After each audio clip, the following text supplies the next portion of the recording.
오늘 말씀은 어떻게 보면 지난 한 2달 전의 설교로부터 연결되는 것인데 한번 따라해보시죠. 교회만 다니지 말고 뭐가 되자? 교회가 되자. 여러분, 교회만 덜렁덜렁 다니는 종교인이 아니라 여러분 모두가 교회가 되시길 바랍니다.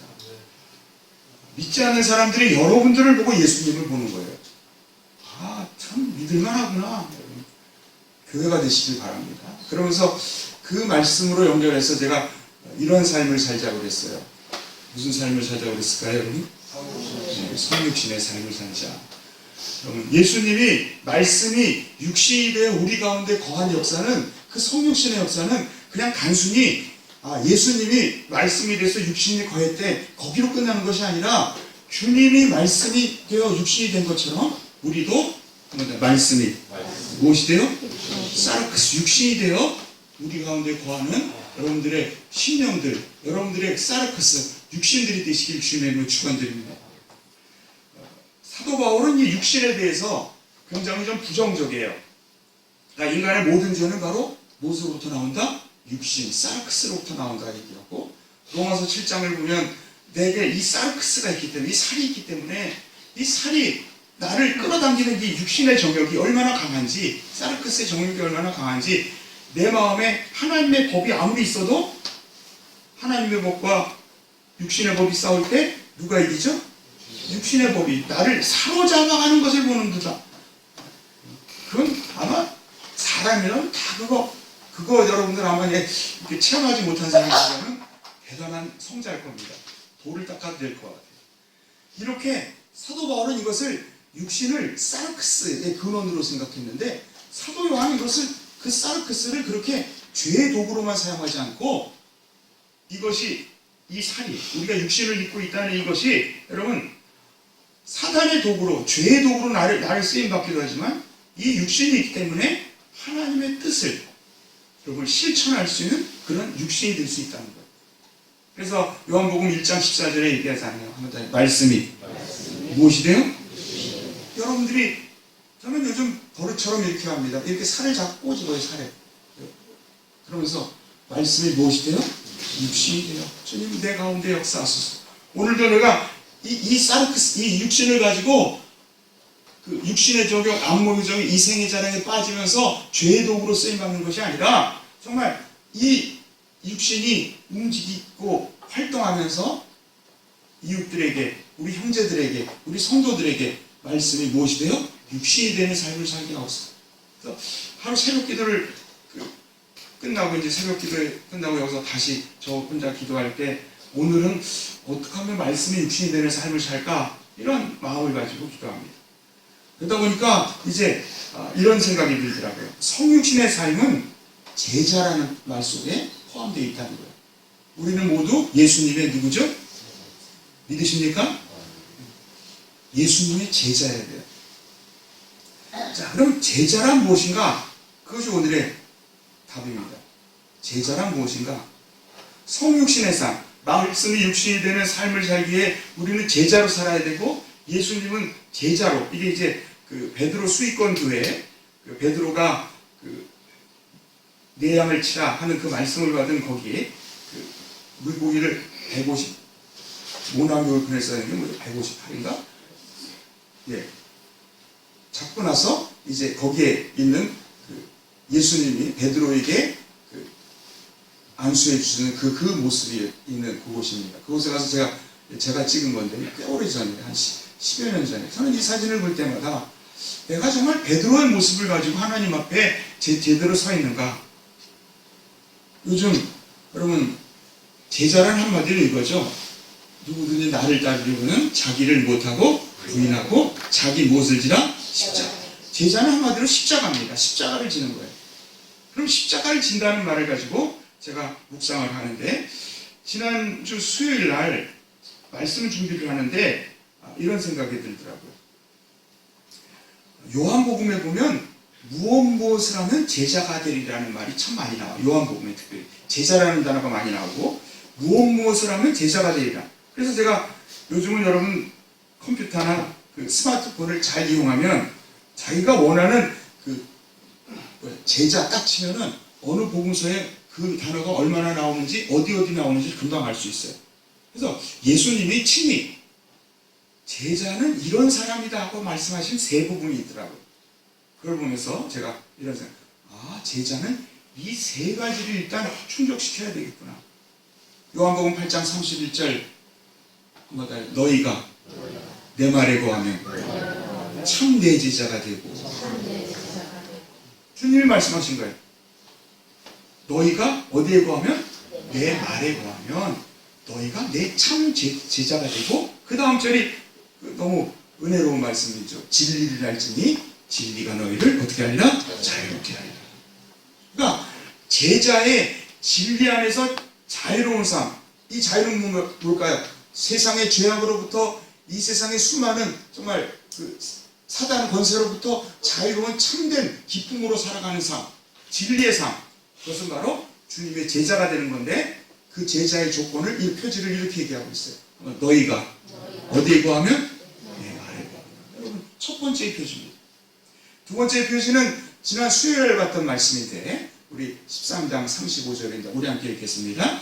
너희가 서로 사랑하면 이로써 모든 사람이 너희가 내 제자인 줄 알리라. 너희가 서로 무엇하면? 이로써 모든 사람이 너희가 내 제자인 줄 알리라. 이것도 모든 사람입니다. 너희를 바라보는 모든 사람이 너희 교회의 모습, 너희 속회의 모습, 너희 가정의 모습이 서로 사랑 안에 있는 것을 알면, 저 사람이 정말 예수님의 제자구나 인정해 줄 수 있다는 거예요. 또 이제 오늘 말씀 15장 8절에 보면 어떤 사람이 제자라 얘기합니까? 우리 15장 8절 읽겠습니다. 너희가 열매를 많이 맺으면 내 아버지께서 영광을 받으실 것이요 너희는 내 제자가 되리라. 아멘. 자, 열매를 어떻게 맺으면? 많이 맺으면. 저는 오늘 이 시간 여러분 성육신의 삶을 사는 표지로서 주님의 제자가 되시길 주님의 축원드립니다. 그런데 그 제자가 되려면 이 세 가지 조건을 충족하시길 바랍니다. 먼저 주님의 무엇 안에 거하자? 말씀 안에 거하자. 두 번째, 서로 무엇하자? 사랑하자. 세 번째, 많은 열매를 맺자. 요즘 우리 기도할 때마다 우리 권사님들, 우리 집사님들 기도할 때마다 요즘 수확의 계절 많은 열매를 맺는데 우리는 열매를 못 드려요. 이게 매년 우리가 반복되는 얘기 아닙니까? 근데 주님은 제자면 많은 무엇을? 열매를 맺어야 된다는 거예요. 이 세 가지의 표지를 가지고 여러분 스스로 얘기한 것. 나는 제자인가? 예수님의 제자인가를 스스로에게 물어보시길 바랍니다. 나는 참 제자로 살아내고 있는가? 첫 번째입니다. 주님의 첫 번째 제자의 표지가 뭐죠? 한번 따라해주세요. 내 말에 거하면. 요한복음 8장 31절 예수께서 이르시되 너희가 내 말에 거하면 참 내 제자가 되고 진리를 알지니 진리가 너희를 자유롭게 하리라. 여러분 정말 진리의 날개를 달고 영혼의 날개를 달고 이 세상을 살아간다면 얼마나 행복할까요? 우리는 진리의 날개를 갖지 못하기 때문에 이 세상 속에 허덕이며 살아갈 때가 많아요. 우리가 주님의 말씀 앞에 거하는. 근데 여러분 여기서 제자라는 말을 잘 생각해야 합니다. 여러분들은 머릿속에 제자라는 생각이 들면 무엇이 연상되세요? 어떤 것이 제자일까요? 학교의 선생님과 제자? 그렇죠? 지식을 선생님이 가르치고 학생은 지식을 습득하는 지식의 그 전달의 장소로서의 제자? 여러분 성경은 그 제자를 그렇게 얘기하고 있지 않아요. 성경의 제자는 지식의 전달이 아니라 랍비, 선생으로부터 그 삶을 전달받는 제자입니다. 그러니까 우리가 보통 우리나라는 그 유교적인 관점이 강합니다. 그러니까 유교적인 그 관점이 좋은 점도 있습니다. 어떤 문제를 생각할 때 깊이 생각하게 하고 사색하게 하는 그 유교적인 관습이 좋은 점도 있습니다. 그러나 유교적인 관점은요, 기독교 신앙에서는 아주 안 좋은 습관입니다.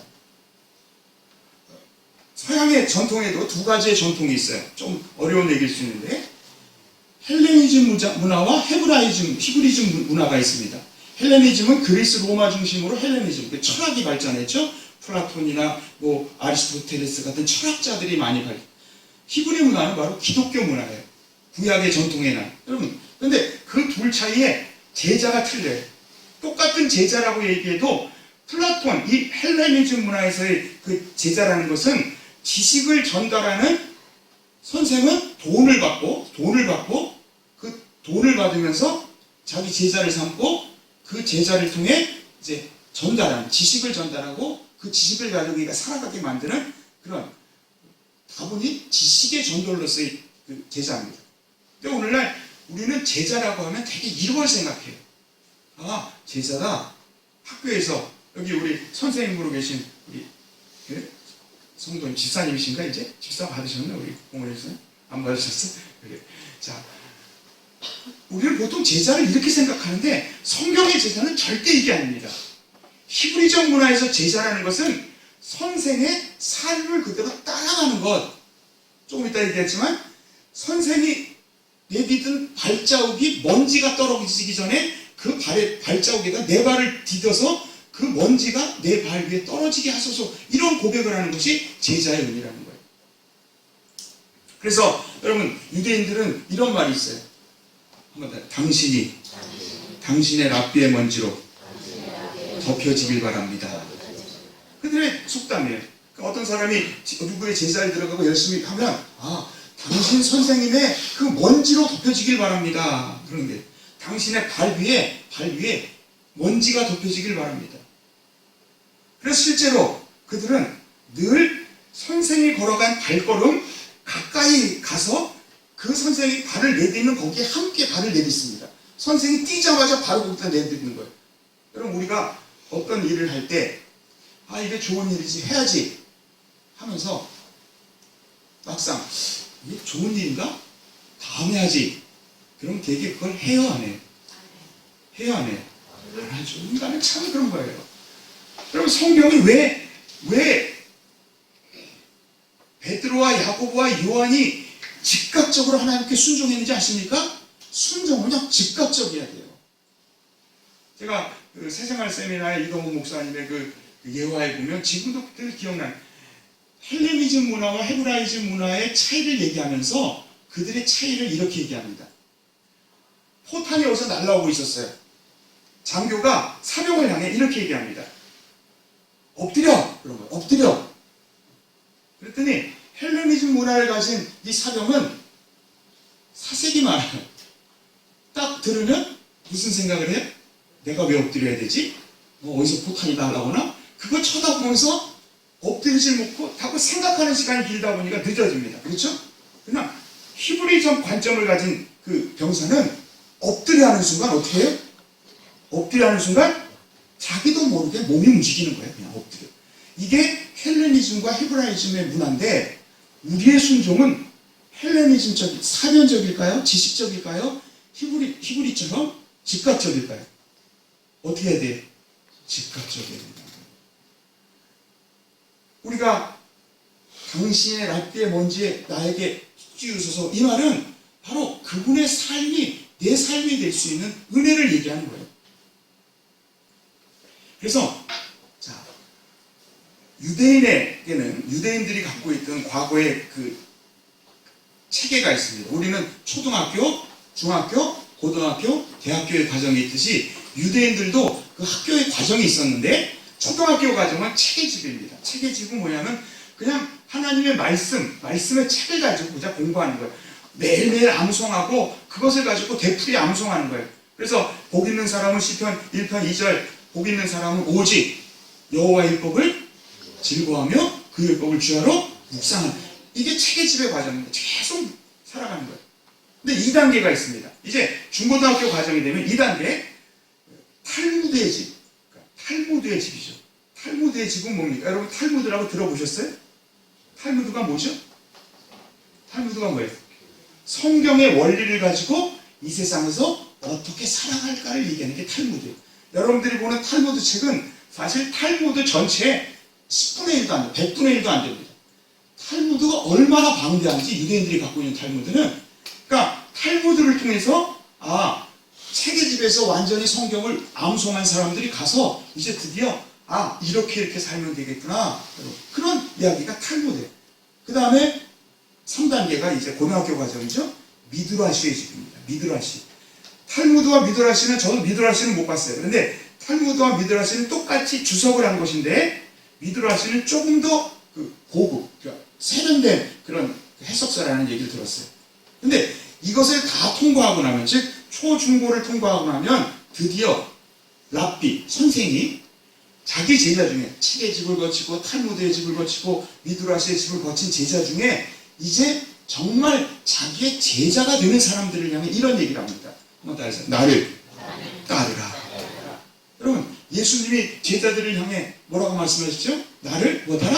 따르라. 그게 바로 이 랍비 전통에 의해서 제자를 삼는 사람에게 가서, 그것도 이 유대 전통에 의하면 책의 집을 거치고 탈무드의 집을 거치고 미드라시의 집을 거쳐서 초중고 과정을 거친 사람들만 갈 수 있는 게 나를 따라요.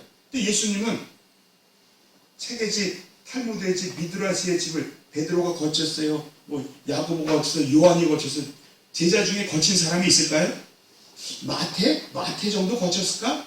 나머지는 거치지 않은 사람들을 향해 나를 못하라? 따르라. 근데 원래는요, 이 과정을 거치면 이제부터 나를 못하라? 따르라. 이제 제자가 됩니다. 이전까지는 제자라는 단어 왔어요. 제자라는 단어가 이제 씁니다. 이때 이제 제자는 이런 얘기를 합니다. 당신의 발자국의 먼지가, 랍비의 먼지가 내 발 위에 못하길 바랍니다. 벗겨지길 바랍니다. 왜냐하면 유대 광야는 발만 디뎠다면 다 먼지거든요. 그러니까 유대인들은 어떻게 하면 관습이 이거 아닙니까? 사람이 새로 누가 집에 오면 영접할 때 뭘 내죠?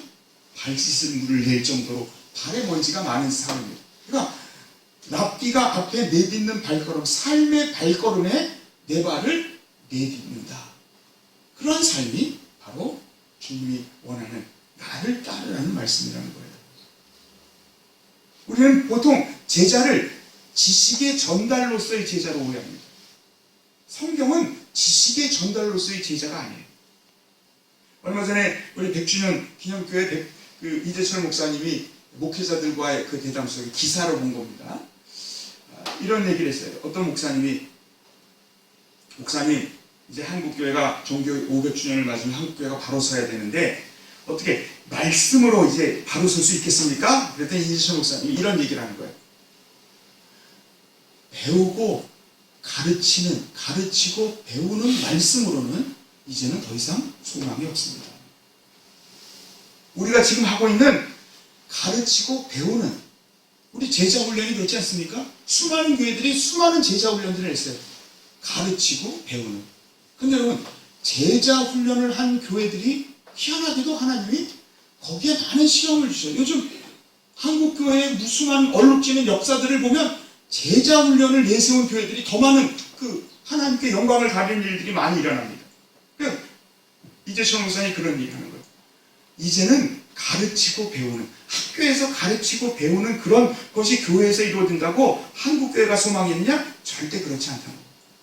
그래서 그분이 얘기하는 게 말씀이 돼 예수님처럼 행하시며 못하자? 가르치세요. 행하시며 가르치시는 그 교회가, 그런 목회자가, 그러한 성도들이 나타날 때 거기에 한국교회의 소망이 있습니다. 맞아요, 틀려요? 여러분, 한국교회 성도들은요, 목회자보다 더 똑똑합니다. 어떤 본문을 딱 읽으면 여러분들, 그거에 대한 설교 들은 적 있어요, 없어요? 그것 갖고.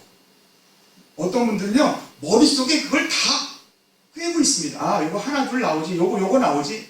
제가 아는 율석교회 어느 권사님인데, 그 권사님은 매일 예배 드릴 때마다 아주 젊은 권사님인데, 제일 앞에서 예배를 드려요, 제일 앞에. 되게 앞자리는 노인분들이 앉는 자리인데, 제일 앞에서 드려요. 주님을 사모하기 때문이겠지, 그런 생각을 하는데, 사실 그게 아니고, 눈이 워낙 안 보이니까, 목회자도 안 보이는 거예요, 잘. 뒤에 가면. 그러니까 앞에서 하는 거예요. 근데 그 권사님의 특징이 뭐냐면 설교를 하잖아요. 그럼 설교를 거의 2주 동안은 다 외우고 있어요. 제가 했던 설교도 어떤 때 가서 실망하라고 깜짝 놀래요. 제가 했던 설교, 2주 전에 했던 설교 저도 모르잖아요, 사실. 근데 그 권사님은 목사님이 이런 설교를 했죠. 예화까지도 다 기억하고 있어요. 요즘 성도들이 얼마나, 여러분 또 그 텔레비를 키면 얼마나 많은 유명한 설교자들이 설교가 많습니까? 여러분, 지식이 늘어나는 만큼 그것이 삶으로 연결되었느냐? 되었어요, 안 됐어요? 남을 정죄하기 바쁘고 그 잣대를 가지고 남을 정죄하기 바쁘지, 정죄하는 그 순간 손가락 하나를 그에게 펴는 순간 세 개의 손가락은 나를 향하고 있다는 것을 모르면서 남을 정죄하기 바쁘는 지식 사변적인 신앙. 여러분, 요한복음 1장 14절 이렇게 얘기합니다. 저는 이 구절을 요즘 계속 묵상해요. 말씀이 육신이 되어 우리 가운데 무엇하시네? 거하시네. 과거 예수님이 이 땅에 오신 사건만을 얘기하는 것이 아닙니다. 지금도 하나님의 말씀이 우리의 육신 가운데 거하심을 믿으시길 바랍니다. 그렇게 우리가 살아갈 때 우리가 그의 영광을 보니 아버지의 독생자의 영광이요 무엇이 충만하더라? 하면 은혜와 무엇이? 진리가 충만하더라. 정말 은혜와 진리가 충만한 삶을 살아가는 여러분들 되시길 주님의 이름으로 축원드립니다. 바로 참 제자가 되는 거예요. 내가 주님의 말 안에, 말씀 안에 거하는 거예요. 이런 묵상을 하는 가운데 저는 또 이런 묵상까지 이어지더라고요. 요한복음 4장에 보면 예수님이 사마리아 여인에게 이런 얘기를 합니다. 이렇게 하나님은 이렇게 예배하는 자를 찾으심이라 하면서 이렇게 예배하는 자, 하나님은 영이시니 예배하는 자가 신령과 진정으로 또 이것을 영과 진리로 예배하시니라 하는 말씀을, 여러분 이 말씀 많이 들었죠? 하나님은 영이시니 예배하는 자는 어떻게 예배한다? 신령과 진정으로, 영과 진리로 예배한다. 근데 예수님이 이 말씀을 하실 때 한번 그때는 제가 돌아가서 묵상을 했어요.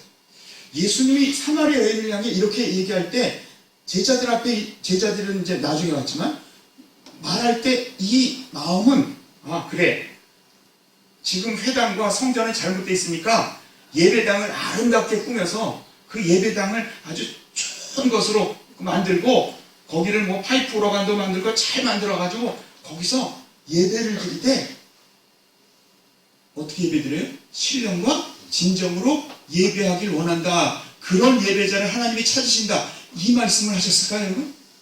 예수님이 이 말씀 하셨을까요? 만약 예수님이 이런 말씀을 하셨다면 예수님이 돌아가시기 전에 조그만 성전이라도 조그만 하나님의 집이라도 지었지 않았을까요? 예수님이 돌아가실 동안 성전을, 하나님의 집을 위해 벽돌 하나 쌓으셨어요? 안 쌓으셨어요? 싸우셨어요? 안 싸우셨어요? 우리는 이 본문을 지금 오해하고 있다는 거예요. 이 본문을 자꾸 신령과 진정으로 예배한다는 것을 교회에 안 와서 거룩한 모습을 가지고 주님 앞에 예배하는, 근데 예수님의 그 당시로 돌아가면 절대로 예수님은 그런 말씀을 하신 게 아니라는 거예요.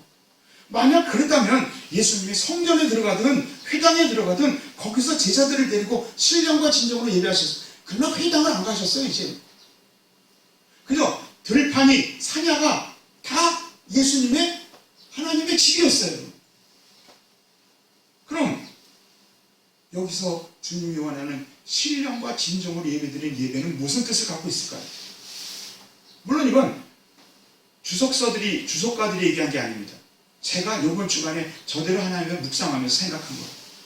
예수님은 절대로 여기서 얘기하는 것이 우리가 생각하는 주님 앞에 와서 신령, 물론 이게 나쁘다는 게 아닙니다. 근데 예수님은 이런 의미로 생각한 것이 아니라, 여러분, 무엇인지를 사도 바울은 얘기합니다. 자, 우리 12장 1절 그 밑에 여러분들 있죠? 함께 읽겠습니다. 너희 몸을 하나님이 기뻐하시는 거룩한 산제물로 드리라. 이는 너희가 드릴 영적인 예배가 뭔가 사도 바울이 얘기하고 있는 거예요. 주님이 기뻐하는 영적 예배는 이런 예배라는 거예요. 어떤 예배요? 너희 몸을, 이 몸은 뭡니까? 육신, 살, 사르크스와 내 영과 혼이 다 포함된 사르크스, 소마입니다. 내 삶을, 내 몸을 하나님이 기뻐하시는 거룩한 무엇으로? 산 제물로 드리라. 아니 그럼 이 본문만 보면 이런 생각, 아니 주님이 기뻐하는 영적 예배는 하나님이 기뻐하시는 거룩한 산 제물로 우리 몸을 드리는 건데 여기서 끝났다면 여러분들 여러 가지 억측이 나올 수 있어요. 무슨 얘기를 하는 건지. 2절에 보면 하나님이 기뻐하는 거룩한 산 제물로 우리의 몸을 드리는, 그리고 하나님이 기뻐하는 영적 예배, 예수님이 요한복음 4장에서 얘기한 신령과 진정의 예배가 무엇인지를 2절에 얘기하고 있습니다. 우리 2절 우리 함께 했습니다. 너희는 이 세대를 본받지 말고 오직 마음을 새롭게 함으로 무엇을 받아? 변화를 받아 하나님의 선하시고 기뻐하시고 온전한 뜻이 무엇인지 분별하도록 하라. 이거예요. 예배당에 모여서 거룩하게 예배 드리는 것을 주님이 원하는, 하나님이 찾으시는 예배자는 그런 예배자가 아니라 우리의 몸으로 삶 속에서 이 세상을 본받지 않으며 이 사르크스를 죄악의 도구로 더 이상 사용하지 않고, 이 사르크스가 온전히 쓰여지기 위해서는 마음이 새롭게 변화를 받아야 합니다. 그렇죠? 마음이 변화될 때 사르크스가 온전해질 수 있는 거예요. 그리고 이 육신이 하나님의 선하시고 못하시고 기뻐하시고, 이 세 가지의 뜻을 설명하려면 길죠. 그러니까 믿음과 하나님의 사랑과 은혜 속에 우리가 변화되는, 분별하는 삶을 살아야 한다는 거예요. 사랑하는 성도 여러분, 주님의 은혜에 참 제자가 되시길 주님의 이름으로 축원드립니다. 내 말이 너희 안에 거하며 참 내 제자가 되고. 여러분들의 하나님의 말씀은 여러분들에게 어떻게 거하고 있습니까? 이번 제가 속해 보고를 봤어요. 참 성경 안 읽으셔. 참 성경 안 읽으셔. 내 말이 너희 안에 거하면의 가장 기본적인 것은 뭐죠? 성경이 있는 거예요, 여러분. 제가 여러분들에게 많은 성경을 요구하는 것도 아니에요. 묵상할 성경 한 구절도 좋습니다. 여러분, 일주일 동안 살면서, 하루를 살면서 하나님의 말씀을 내 안에 거할 수 있도록 내가 노력하는 흔적과 삶을 주님 앞에 보여드리지 못한다면 여러분 제자가 될 수가 없는 거예요. 여러분, 성경은 누구만 읽는 것이 아닙니다. 주님을 따르는 자는 다 무엇을 읽어야 돼요? 성경을 읽어야 돼요. 그리고 그 성경을 즐거워해야 되고 그 말씀을 주야로 묵상하는 자까지 해야 합니다. 묵상이란 말은 이런 뜻이에요. 여러분, 단순히 사색적으로 묵상하는 게 아니라 삶을 살아가다 보면 여러분 이럴 때가 있습니다. 어떤 말씀을 잘 외우고 있잖아요. 그럼 그 주간이나 그 다음 주간에 꼭 두 주간 안에 그 말씀을 쓰일 때가 있어요, 없어? 꼭 있습니다. 주님은 참 놀라운 분이에요. 어떤 말씀을 외우고 있으면 꼭 그 주간이나 그 다음 주간에 무슨 사건이 발생되는 무슨 일이 있을 때 그 말씀이 힘이 돼요. 아, 이런 뜻이구나. 아, 그 말씀이구나. 말씀의 맛을 아는 거예요. 그 묵상하다는 하가라는 단어는 맛있는 음식을 먹을 때 탄성을 지르는 소리와 같다고 그랬죠. 마찬가지로 인생을 삶을 살다가 어떤 문제를 닥쳤을 때 그 말씀을 탁 그 앞에다 놓으니까 그 말씀의 문제가 싹 사라지는 하나님의 은혜의 말씀, 하가 묵상의 삶을 살아가시길 주님으로 축원드립니다. 자, 두 번째까지밖에 못하겠는데 두 번째도 다 못하겠어요. 자, 제자의 또 하나의 특징입니다. 신혼부부들이 있기 때문에 이 말씀까지 내가 했으면 좋겠어요. 자, 한번 더 서로 못하면 모든 사람이 내 제자인 줄 알아요. 성경에는 피차, 서로라는 단어가 엄청 많이 나옵니다. 서로라는 말이 얼마나, 예수님도 많이 했지만 사도 바울은 특별히 이 교회를 향해 얘기할 때마다 늘 그냥 사랑하라가 아니라 어떻게 사랑하라? 존경하라가 아니라 서로 존경하라. 덕을 세우라가 아니라 서로 덕을 세우라, 이렇게 얘기합니다. 그러면서 백소영, 이대 교수님, 백소영 교수님의 글에 보면 이렇게 되어 있어요. 하나님, 초대교회 공동체의 특징 중에 하나가 이거는 서로 피차라는 거예요. 카이 알레론이라는 헬라어인데 급진적인 공동체의 생활 경륜은 서로 함께라는 거예요. 왜냐하면 요즘은 여러분 평등사회입니다. 그게 가능하죠. 서로라는 말은 별로 그런 의미가 없어요. 그러나 이 당시 초대교회는, 초대교회에 있는 사람들은 신분의 격차가 적을까요, 클까요? 적을까요, 클까요? 귀족으로부터 정말 우리나라 백정에 해당되는, 여러분 사회에선 그런 사람들을 서로 만나면 어떻게 되죠? 다 굽신거리고 상대방이 자기를 죽여도 아무 소리 못하는 거. 그러나 초대교회는 그곳에 어떤 사람이 와든 그들은 서로 사랑하고 서로 존경하고 서로 덕을 쌓는 아름다운 공동체였다는 거예요. 그러기에 그때 카이 알레론이라는 이 단어는 급진적인 공동체라는 거예요. 여러분, 예수님이 말씀합니다. 너희도 내가 너희를 사랑한 것 같이 너희도 서로 못하나? 사랑하라. 너희가 서로 사랑하면 내 제자인 줄 알리라. 여러분, 사도행전 2장 42절부터 44절까지 이렇게 되어 있습니다. 저희가 사도의 가르침을 받아 어떻게 교제하며? 서로 교제하며 코이노니아. 또 믿는 사람들이 다 있어 모든 물건을 서로 못하고 통용하고. 그런데 사도 바울에게 보면 이 서로라는 단어가 얼마나 많이 나오는지 몰라요. 교회에 대해 얘기할 때마다 사도 바울은 그들을 향해 서로라는 단어를 계속 반복합니다. 왜냐하면 교회는 수많은 그 격차가 있기 때문에 계급의 격차가 있는데 그것을 깨부시라는 그 교회에서는 12장 5절 이와 같이 우리 많은 사람들이 그리스도 안에서 한 몸이 되어 서로 무엇이 되느니라? 여기 그리스도 안에 우리가 한 몸이 되는데 서로 뭐다라고? 그냥 지체가 아니라 서로를 존중하는 지체가 됐다는 거예요. 12장 10절 우리 함께 읽겠습니다. 형제를 사랑하며 서로 우애하고 존경하기를 서로 먼저 하며. 이 서로라는 단어를 보면 너무나 많습니다.